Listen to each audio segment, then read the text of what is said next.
आपका भारत केसरी न्यूज में और मैं हूं आपके साथ ज्योति पाटिल। रुक करते हैं बड़ी खबर की तरफ। हम और हमारे साथ कांग्रेस नेता और पूर्व कहा जाए तो जिला पंचायत के प्रत्याशी रहे अख्तर चिश्ती जी आज हमारे साथ मौजूद हैं। मिशन 2022 को लेकर के हम करेंगे जनता की बात प्रोग्राम में, और आज हम इनसे जानेंगे कि जो मिशन 2022 यानी कि देखा जाए तो विधानसभा की चुनाव बहुत जोर शोर से हो रही है, इसकी तैयारी बहुत जोर शोर से चल रही है, हर पार्टियां लगी हुई हैं। इसमें थोड़ा सा हम इनका परिचय जानेंगे ताकि दर्शक हमारे इनके परिचय को जान सके, उसके बाद तो फिर हम बाकी मिशन पे बात करेंगे। तो सर, सबसे पहले हम चाहेंगे हमारे दर्शकों को अपना परिचय देते हुए अपने बारे में कुछ बताएं।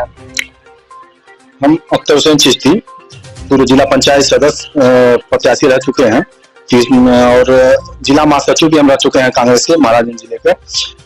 तो हमारा शुरू से ही हमारा कांग्रेस से ही लगा रहा और हमारे पृष्ठभूमि कांग्रेस ही मान के चली और कांग्रेस के हम एकदम सक्रिय सदस्य हैं। तो जैसा कि आपने सुना कि हमारे साथ कांग्रेस के एक सच्चे सिपाही हमारे साथ यहाँ पे मौजूद है स्टूडियो में। तो आज हम बात करेंगे कि चुनाव को लेकर के इनकी पार्टी क्या क्या तैयारियां कर रही है, क्या उम्मीद है कि इस बार सत्ता में इनकी पार्टी आएगी या नहीं आएगी, बीजेपी को इनकी पार्टी हराने में सक्षम होगी या नहीं। इस मध्य 2022 में कांग्रेस की लहर है। जब से हमारी राष्ट्रीय महासचिव प्रियंका जी यूपी का बागडोर संभाली है, तब से एकदम जान सी आ गई है कांग्रेस में और लोगों में भी आ गई है। जनता में बहुत उत्साह देखा जा रहा है और 2022 में मान के चलिए एकदम कि कांग्रेस की ही सरकार आने वाली है, लहर चल रही है एकदम, क्योंकि इनका वादा जो है वो वादा नहीं रहेगा। एकदम पृष्ठभूमि उसकी भूमिका एकदम निभाई जाएगी। जो ये कह हमारे महासचिव जी जो कह रही हैं एकदम उसको निभाया जाएगा, उसको हमारी पार्टी उसको निभाएगी। देखिए 8.5 करोड़ करीब हमारे वहाँ युवा है, जिसमें से 3 करोड़ तो एकदम बेरोजगार चल रहे हैं, जो शिक्षित युवा हैं 3 करोड़। तो इनके लिए पिछली जो भी सरकार रही है, जब से कांग्रेस इस प्रदेश से गई कुछ किया नहीं, सिर्फ लोगों छला। और बेरोजगारी इतना बढ़ गई है कि चरम सीमा पे चल रही है, उसके लिए कुछ लफ्ज ही नहीं मिला कि क्या कहा जाए। तो सबसे पहले तो हमारी पार्टी युवाओं पे विशेष ध्यान देगी और युवाओं के लिए रोजगार मुहैया कराने का अभी से वो प्रारूप बना रही है कि किस विभाग में कितने पद खाली हैं। सरकार में आते ही जो हमारे 3 करोड़ शिक्षित युवा हैं उनको सबसे पहले नौकरी में लिया जाएगा। ये हमारा विशेष मुद्दा हमारे पार्टी का है। तो इसलिए 2022 में संभवतः एकदम मान के चलिए कि कांग्रेस की ही सरकार आने वाली है, कोई विपक्ष इसके सामने रुकेगा नहीं। यानी कि आपके कहने का मतलब ये है कि वर्तमान जो सरकार भारतीय जनता पार्टी की जो सरकार है उसने रोजगार मुहैया नहीं कराई। हाँ जी, एकदम नहीं कराई। अगर कराई होती तो आज 3 करोड़ शिक्षित बेरोजगार हैं। तो आज ये नहीं रहा, इनका तो सिर्फ अलग से एक भूमिका रहा और एक लहर रही जो किसी कारणवश इनका लहर वो चल गया। लेकिन 2022 में कांग्रेस का जादू चलेगा और किसी का जादू चलेगा नहीं, इसलिए कि कांग्रेस जो कहेगी वो करेगी और करती भी है। नहीं, अगर देखा जाए जैसे आपने कहा कि कांग्रेस की ही सरकार बनेगी, चूंकि सत्ता और लहर सरकार कांग्रेस की है और जो कहेगी वो करेगी। लेकिन 7 साल लोगों का कहना है, विपक्ष का यही वो है, प्रोपेगेंडा है, एजेंडा है कि 7 साल में जब कांग्रेस नहीं कुछ कर सकी तो क्या इस बार करेगी, क्या कहा जाए इस पे? 7 साल में क्या नहीं किया आप, क्योंकि मिसाल ले लीजिए कि अगर बच्चा पैदा होता है तो उसको पहले बाल अवस्था में रहता, फिर युवा अवस्था, फिर बुढ़ापे में जाता है। तो कांग्रेस का जितना जो आज रोडा बन रही है ये सब हमारे राजीव गांधी जी का ही तो देन है। अभी इसको बेकार रूप दे दिया जा रहा है, समय परिवर्तित होते जा रहा है और यूपी में खास करके आज करीब 35 साल हो गए करीब यहाँ से कांग्रेस की सरकार नहीं रही। आज वही कारण रहा कि यहाँ जब कांग्रेस अब कुछ करने वाली थी तब से किसी कारणवश यहाँ की जनता रूठ गई। रूठने का नतीजा हुआ कि सत्ता से बाहर हो गई कांग्रेस, लेकिन उसका जनता आज खामियाजा भी भुगत रही है। यहाँ कोई उद्योग नहीं है और पार्टी इसमें जो ही हमारी सरकार बनी कांग्रेस की, यहाँ रोजगार मुहैया कराया जाएगा और विशेष रूप से यूपी पे ध्यान दिया जा रहा है, क्योंकि यहीं से प्रधानमंत्री जाते हैं। यही कहा जाता है कि यही रास्ता है, यहीं से होकर दिल्ली लोग जाते हैं।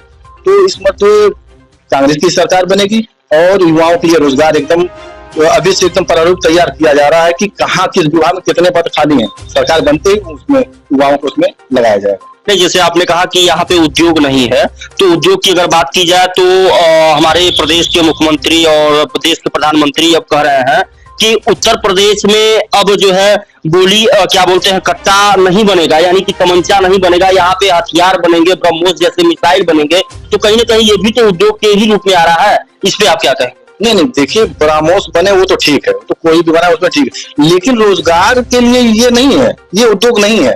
ये तो एक हमारा एक अनिवार्य रूप से इसको चाहिए, हमारे देश की आवश्यकता भी है और होना भी चाहिए, हमारा देश उस लायक है। लेकिन जो रोजगार के लिए अब हमको कई उद्योग लगाना पड़ेगा, तब तो हमारे युवा उसमें जुड़ेंगे। तो ये उद्योग नहीं है, वो अलग, ये हमारी जरूरत है, उसको चाहिए और हम उस लायक भी हैं, इसलिए परामर्श बने वो तो ठीक, लेकिन उद्योग इसको नहीं है, ये तो अलग है हो गया इससे। तो उद्योग के लिए जहां जहां जैसे पहले तो शिक्षित, जो अभी हम बताएं कि शिक्षित जो हमारे 3 करोड़ हैं, तो उनके लिए जो सरकारी विभाग हैं पहले वहां उनको व्यवस्थित किया जाएगा, उसके बाद उद्योग जो लगेगा तो उसमें जो बेरोजगार युवा है उनको उसमें बेरोजगार मिल जाएगा। तो इस तरह से हमारे ज्यादातर जो हमारे युवा है सब रोजगार में आ जाएंगे। करीब 8 से 8 करोड़ हमारे युवा है बेरोजगार, उनको रोजगार मिलेगा। अगर बात जैसा कि हम लोग नौतनवा विधानसभा में अभी मौजूद है, बात नौतनवा विधानसभा की जाए तो यहाँ से कि आपके पार्टी से किसको टिकट मिल रहा है, किसका चांस ज्यादा रहेगा? अगर पार्टी टिकट यहाँ पे देती है तो क्या उम्मीद है कि यहाँ पे पार्टी निकल जाएगी? देखिए यहाँ पे अभी तो करीब 5 प्रत्याशी लगे हुए हैं और सब लोग कांग्रेस के सक्रिय सदस्य भी हैं, निष्ठापूर्वक काम भी कर रहे हैं। पार्टी जिसके ऊपर अपनी भरोसा जताएगी, जिसको भी टिकट देगी उसके साथ हम लोग लगेंगे और निश्चित रूप से सरकार भी बनेगी, यहाँ से हमारे प्रत्याशी भी जीतेंगे। नहीं, लोगों का यहाँ पे मानना है कि यहाँ पे सिर्फ और सिर्फ मुन्ना और अमन मणि यानी कि पूर्व मंत्री अमर मणि के लड़के अमन मणि का ही यहाँ पे दबदबा रहा है और रहेगा भी। तो क्या लगता है ऐसे में कि आपके प्रत्याशी मतलब जो भी आते हैं, क्या लगता है ऐसे में आपके प्रत्याशी जनता को अपनी तरफ रुझाने में कामयाब होंगे? नहीं, जनता खुद चाह रही है, नाम तो हम नहीं लेना चाहेंगे यहाँ, लेकिन पिछले जितने भी यहाँ से विधायक बन के गए हैं लोग, उनसे जनता कहीं न कहीं संतुष्ट नहीं है, इसलिए वो एक अलग विकल्प चाह रही है, इसलिए कांग्रेस के साथ जा रही है और कांग्रेस का ही विधायक इस मर्त यहाँ से होगा। तो जनता इस मर्त वोट देके दिखाएगी, तो हमें से कुछ नहीं होगा, सिर्फ जनता की वोट देके ही दिखा देगी और कांग्रेस का ही सरकार बनना है और यहाँ विधायक भी संभवतः वही जीरो। चलिए, बहुत बहुत धन्यवाद कि आपने हमें अपना अमूल्य समय दिया और फिर हम मिलेंगे अगले दिन और किसी न किसी मुद्दे पे चर्चा करते हुए। तब तक के लिए नमस्कार।